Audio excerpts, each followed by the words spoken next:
I'm going to read 13 verses, the whole 2nd Samuel, verse 9.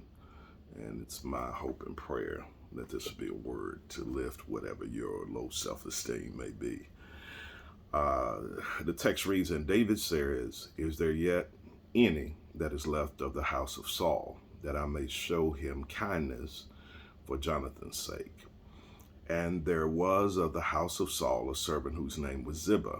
And when they had called him unto David, the king said unto him, art thou Ziba? And he said, thy servant is he. And the king said, is there not yet any of the house of Saul, that I may show the kindness of God unto him? And Ziba said unto the king, Jonathan hath yet a son, which is lame on his feet. And the king said unto him, where is he? And Ziba said unto the king, behold, he is in the house of Machir, the son of Ammi, in Lodabar. Then King David sent and fetched him up out of the house of Machir, the son of Amiel, from Lodabar. Now when Mephibosheth, the son of Jonathan, the son of David, was come unto David, he fell on his face and did reverence. And David said, Mephibosheth. And he answered, behold, thy servant. And David said unto him, fear not, for I will surely show thee kindness for Jonathan, thy father's sake. And I will restore thee all the land of Saul thy father, and thou shalt eat bread at my table continually. And he bowed himself and said, what is thy servant, that thou shouldest look upon such a dead dog as I am? Then the king called to Ziba, Saul's servant, and said unto him, I have given unto thy master's son all that pertained to Saul and to all his house. Thou therefore and thy sons and thy servants shall till the land for him, and thou shalt bring in the fruits, that thy master's son may have food to eat. But Mephibosheth, my master's son, shall eat bread always at my table. Now Ziba had 15 sons and 20 servants. Then said Ziba unto the king, according to all that my lord the king hath commanded his servant, so shall thy servant do. As for Mephibosheth, said the king, he shall eat at my table as one of the king's sons. And Mephibosheth had a young son whose name was Micah or Mitchah, and all that dwelt in the house of Ziba were servants unto Mephibosheth. So Mephibosheth dwelt in Jerusalem, for he did eat continually at the king's table, and was lame on both of his feet. What struck me so much was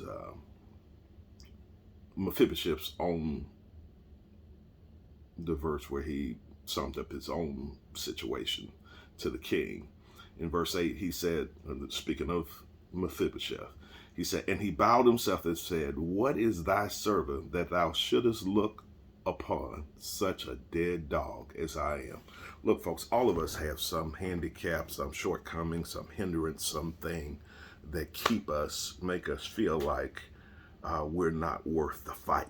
But I'm here to tell you on today that even with all of your handicaps and shortcomings and strongholds and battles and fights and skin problems and health issues and weight and skin, whatever it may be, there's a spot for you at the king's table.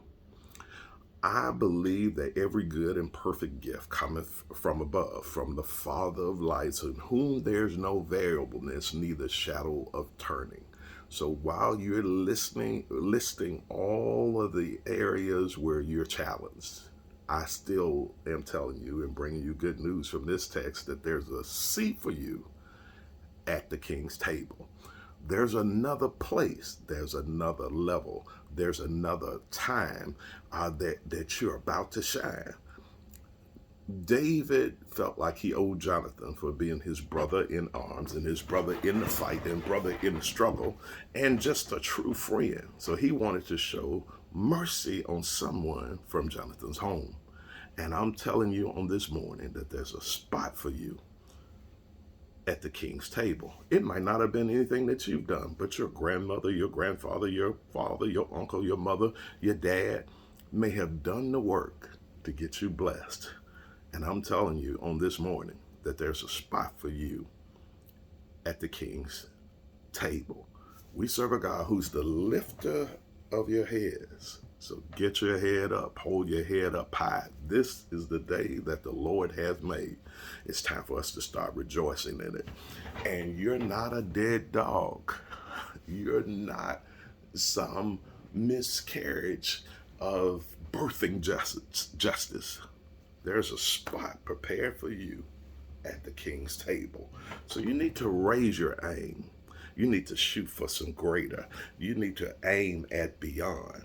There's a spot continuously for you at the King's table.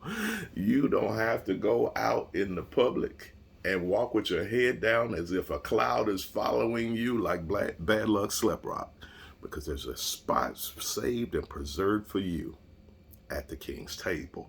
Maybe you haven't measured yourself or summed yourself up as you should, but God's got a great place for you. And God's calling you in the bigger, better, greater, beyond, and more than you can ever even fathom. Life is hard. Some of us have handicaps. The handicap may persist, but your handicap has not nullified your spot at the King's table. You are a chosen generation, a royal priesthood.